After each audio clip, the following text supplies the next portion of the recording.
Ang topic po natin ngayon ay pagsisinungaling. Uy! Kuya Mark, simulan na po natin. Mga sinungaling dyan. So, kailangan kayo makinig ngayon para alam niyo ang mga consequence, ang epekto sa mga sinungaling na tao. Bakit? Kasi, in-nature kasi, Jasmine, MJ, yung pagsisinungaling, nasa nature daw ng tao yan. Nasa nature ng tao yan. Kasi, maybe, iba yung katotohanan mo, iba din yung katotohanan ko. We have different story. Like yung nangyari sa Senado, iba yung story nung wala doon ng mga senador, iba din yung story yung nandun nung nagputukan na doon sa Senado. So it means, maybe your story is different from mine, but alam mo ano ang katotohanan. That's why mas maganda pag-usapan natin ano talaga yung tinatawag na pagsisinungaling. Ano ba nakalagay sa batas sa mga sinungaling na tao? At saka ilang batas ba yan? Isang batas lang ba yan? O yan. paano po ba? So, isahin natin. Ano nga yung unang tanong, Jasmine? Okay, Kuya Mark, ano nga ba ang krimen tungkol sa pagsisinungaling? Ay maraming krimen about sa pagsisinungaling. Under the revised penal code, may mga kaso sa mga tao na sinungaling.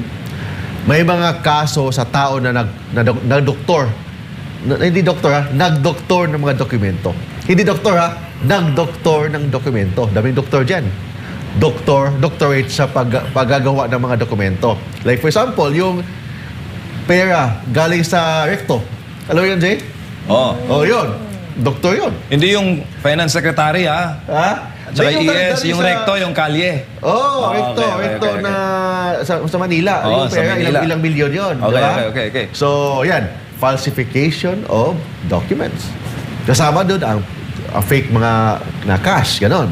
Or tinatawag na misrepresentation of facts that affects sa mga government transaction, official transaction, or even private or commercial transactions. So, yun ang mga kaso na pagsisinungaling.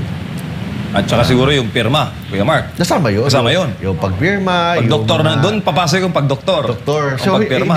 ang kaso, hindi lang about abogado. May mga doktor din sa kaso. Yung mahilig mag-doktor ng mga dokumento. Maghilig mag-doktor ng mga story, mga testimonial. Yan. Mga sinungaling ng mga witnesses. Dami sinungaling ng mga witnesses. Mga bayad na witnesses. Takot na mga witnesses.